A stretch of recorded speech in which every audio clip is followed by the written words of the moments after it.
اللہ پاک ایک ہے، اس کا کوئی شریک نہیں، وہ ہمیشہ سے ہے اور ہمیشہ رہے گا۔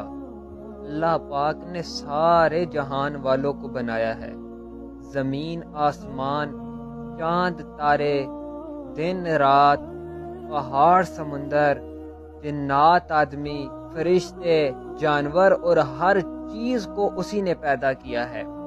وہی سب کو پالنے والا ہے، وہی سب کو رزق دیتا ہے، سب اسی کے محتاج ہے، وہ سب کا مالک ہے۔ وہ جو چاہے کرے، اس کے ہر کام میں حکمت ہے، اس کے حکم کے بغیر ایک پتا بھی حرکت نہیں کر سکتا۔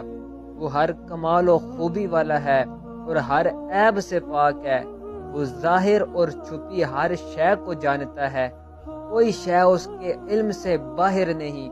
عزت اور ذلت اسی کے اختیار میں ہے، وہ جسے چاہے عزت دے اور جسے چاہے ذلت دے، جس کو چاہے امیر بنائے اور جسے چاہے غریب کرے۔ اس کی نعمتیں اور احسانات بے شمار ہے، اس کے علاوہ کسی کی عبادت جائز نہیں، صرف وہی عبادت کے لائق ہے، اس کے علاوہ کسی کو عبادت کے لائق سمجھنا شرک ہے۔